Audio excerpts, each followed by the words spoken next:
salaamaaleykum maa ngi ak waa Kunun Média Force Nouvelle Jaxaay TV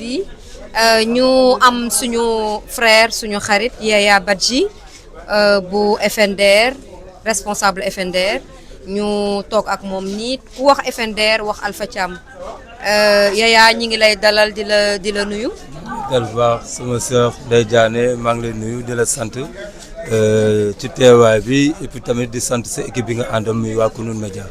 Yaya yow moom ku wax Alpha Thiam rek dañ naan Yaya Badji parce que Yaya ak Alpha Thiam yàgg nañ c'est une très longue histoire c'est depuis des années Yaya Papa Khoureyssi c'est des années tey jii Alpha Thiam ñu tabb ko mu jugee DG ADPE mu jugee fa dem ministère de la culture de l'artisanat et du tourisme mu nekk loo xam ne liggéeyam ak xarañteem moo ko fa teg tey jii ñun lu ñu bëgg a xam mooy yow nga wax ñu ci Alpha Thiam parce que yow yaa gën a mën a wax ci Alpha. waaw loolu soxna si dama si sawar ci tontu la déjà balaa dara maa ngi excusé wu si le fait que ni ki sama baat mënul voilà wuyu ni mu ko waree parce que tey fi bis bi toll la en fait bisu bànneex la. bis la boo xam ne tey jii nii ci ni nga ko waxee ci ànd gu yàgg la ànd goo xam ne du ci benn fan du ci ñaari fan ànd goo xam ne ci dara la dooruloon liñ ci waroon def yàlla ci mbaaxam may ñu am kàttan gi am tal ak fekkee ñu def ko ci liñ ci waroon wax yàlla may ñu tamit ci kàttanam ak mbaaxam tamit ñu wax ko ci ñu dox ko ci ñu def ko ci ba bis bu toll ni tey jii nii daal di egsi loolu moo waral baat bi mel nii. mais tamit loolu moo war ñu war a mën a seere lu bëri ci Alpha en fait ànd la goo xam ne ci xamel la tàmbali woon ci xamel bi mu daal di dem nekk ci biir xamel gi leader politique ci biir leader politique bi mu daal di dem ba weesu ba nekk leader politique tey jii nii mu nekk frère te ci lu bëri ci ànd gi xam nañ ko ci moo di ne mën nañ ni du woon hasard mooy damay sawar naan ne sama waajur bu góor da di koo xam ne dafa am lu bëri lu mu liggéey ci parti socialiste ànd ak koo xam ne tey ancien ministre la woon yàlla def mu génn àddina muy Feu Landing Sané ci loolu sama waajur bu jigéen nekkoon tamit koo xam ne ba mu njëkkee teg tànkam tey jii nii fii nii biir Ndakaaru kër Thierno Bachir Seydou Nourou Tall fa la yàlla dogaloon fa la njëkk liggéeyee loolu waral ëllëg ci biir ñu dox ba man ci wàllu politique moo sama ndoorte yàlla dogal ma def ko ci wetu Alpha mi nga xam ne tey jii nii sët la ci kër gi benn waaye tamit papam nekkoon koo xam ne ancien ministre la mooy ci wàllu cër ànd ak ancien ministre sama pap ci nam ko doxee woon moom ak Landing Sané ma def ko ak tamit sama yaay ci li nga xam ne tey jii nii ànd na ko liggéey na ko kër Thierno Seydou Nourou yàlla dogal tamit mu nekk ci wetam ñu ànd ñu bokk ñu liggéey nga xam ne zaahir la ak baatin boo xam ne dañu daje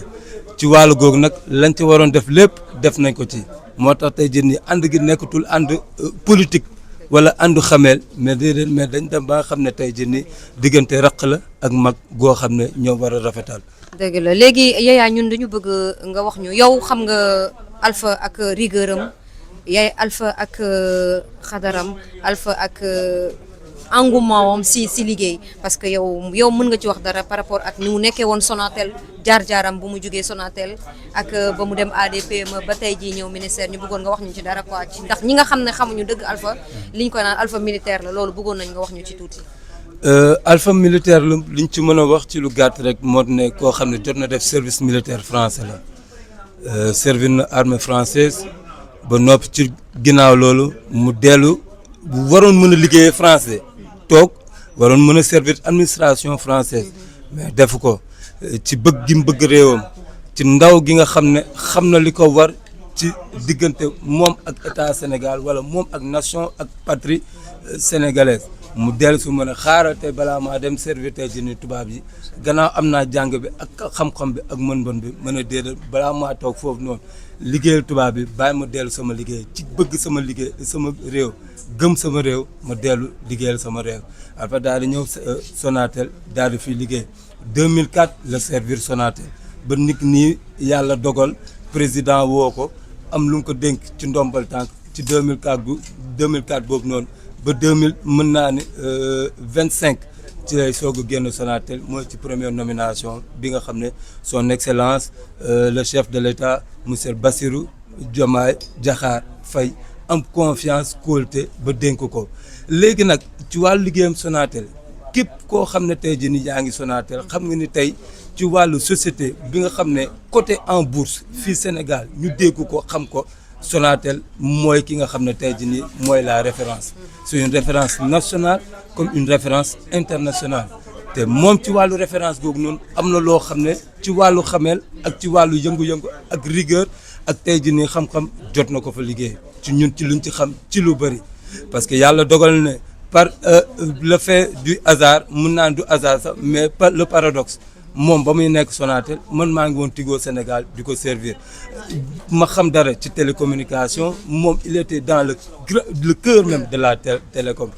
décision yi nga xam ne dañ ko doon jël ci codir Sonatel Alpha bokk na tey jii nii ci ñi nga xam ne dañ daan toog di fekkee jotaay mag yooyu les plus grands projets de réforme ak de restructuration tey jii nii de la Sonatel tey jii nii Alpha daan toog di bokk di fekkee même dans la sous-région daan toog di intervenir nga xam ne kooku noonu un membre tey jii nii ci codir Sonatel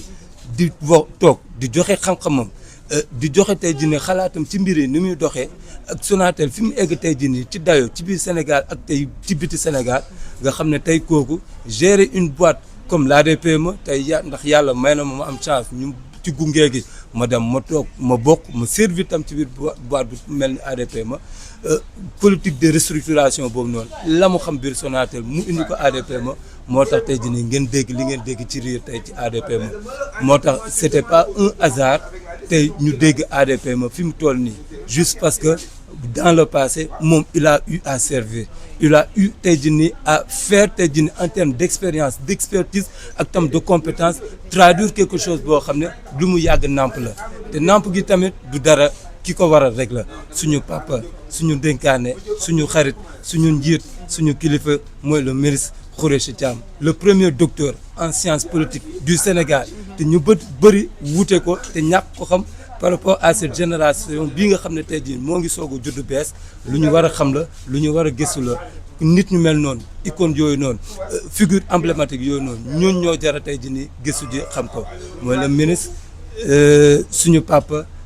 monsieur le ministre Khoureyssi Thiam le premier docteur en sciences politiques du Sénégal de l'université de Sorbonne voilà. Alpha Thiam mën nañ ne moom politique da koo nàmp politique da koo tatagal parce que comme ni nga ko waxee suñu papa Khoureyssi Thiam c'est un icône dans la politique sénégalaise nekk na nit koo xam ne li mu def ci politique sénégalaise am na doole am doole boo xam ne tey jii ku mu ci tette wala ku mu ci tatagal da ngay dem te gis nañ ni doomam tey Alpha Thiam mi ngi koy topp ci tànk yooyu noonu léegi li ma bëggoon xam Yaya par rapport ak la jeunesse sénégalaise Alpha Thiam lan nga koy lancer ban message nga koy lancer par rapport ak la jeunesse sénégalaise en étant patriote parce que Alpha patriotisme am daf koy yàgg wone ndax boo bàyyee bitim réew ñu bëri dañuy daw di dem bitim réew tey jii moom mu bàyyi bitim réew ñëw servir ci Sénégal tey jii xale yi nga xam ne ñu ngi bëgg a dem lan la leen di ban message nga leen di lancer par rapport ak lii Alpha tey gis nga ni mu doxalee ADPME ndax gis nañ ni taxawaayam ci xale yi ban message nga koy lancer par rapport ak ministère bii mu yor tey yaatu loolu ban message nga ko ciy lancer. un message d'espoir un message boo xam ne rempli tey jii nii de confiance et de contrat social boo xam ne qui le lie entre lui et sa jeunesse du ma ne à la jeunesse mais et sa jeunesse parce que je sais que tey jii nii am na un amour propre boo xam ne qu'il porte en lui-même par rapport tey jii nii à la jeunesse sénégalaise ku bëgg ndaw ñi la koo xam ne ku xam yëg-yëg ak am amour ci ndaw ñi la man tey jii nii mën naa ne j'ai passé une génération ci wetam j'ai fait plus de 10 ans de compagnonnage ak moom gis naa lu ne daj naa lu ne xam naa lu ne ci wetam te ci wàllu xameel mën naa ne en termes de donner une chance à la jeunesse mën naa ne tey li waraloon tey entretien wu récépissé lu toll ni récépissé parti politique bu toll ni force nouvelle loo xam ne légitimement il a tous les tey jii ni il remplit les critères yi nga xam ne un parti politique légalement constitué da ko remplir man maa toog def entretien boobu noonu te pourtant ndaw laa ci politique ba mu koy def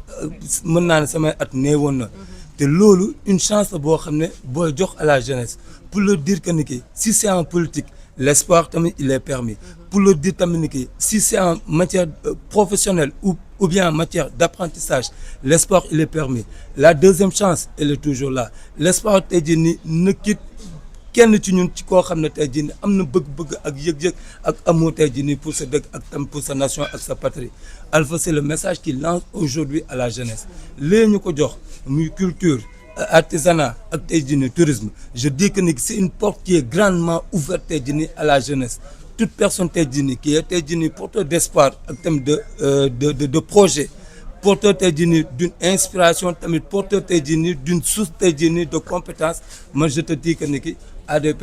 autant pour moi ma naan ADPME tey jii le ministère tey jii il est grandement ouvert tey jii à ta compétence à tes compétences ak tam à ta réflexion tey jii à ton espoir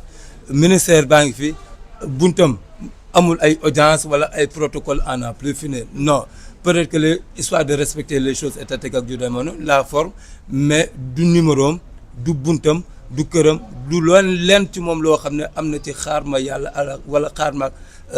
ak wala tey jii protocole à n'en plus finir ak kenn ñëw leen ministère ba ku ci nekk tey jii porteur d'espoir wala tey jii ku ci nekk un acteur tey jii de l'écosystème ministère baa ngi fi loo fa war a def lu fay sa cër lu fay sa xam-xam lu fay sa compétence lu ne xamal ni moom foofu noonu tegee. Inch'Allah merci beaucoup le mot de la fin Yaya comme ni mu ko waxee les portes de la ministère du ministère de la culture des artisanats et du tourisme est ouvert à tout le monde à vous jeunes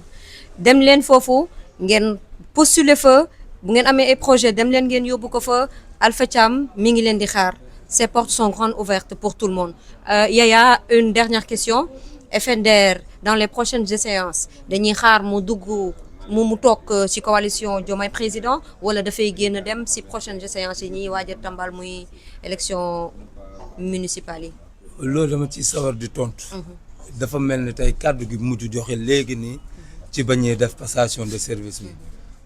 nous restons entièrement foncièrement tey jii nii ancrés dans la politique et la vision de son excellence monsieur le président Bassirou Diomaye Diakhar Faye ay bëtam mooy force nouvelle ay noppam mooy force nouvelle làmmiñam bakkanam lépp tey jii nii cër la ruux la jëmm la joo xam ne force nouvelle la à 200% lu Diomaye bëgg moom la force nouvelle bëgg lu force nouvelle bëgg am nañ yaakaar ak yaqin ne loolu la Diomaye bëgg ànd gu rafet la ànd la goo xam ne door na ca bañ koy seet ji ca bërëb boobu noonu moom bu déggee bërëb boobu dina xam te bañ ko tàmbalee ba jox ko suñu kàddu ñu tàmbalee di rafetal te bis boobu noonu te ba tey jii nii ñoo ngi wéy di rafetal moo tax ñoo ngi naan 2029 bàyyi ñu fi ñun ñoo ngi xalaat naan 2034 incha allahu rabbi. macha allah comme ni mu ko waxee FNDR day toog ci biir Diomaye président comme ni mu ko waxee ay bëtam seeni bët mooy bëtu Diomaye mooy bëtu FNDR fi li Diomaye bëgg loolu lañ bëgg fi leen Diomaye teg foofu lañ leen teg merci beaucoup Yaya vraiment merci.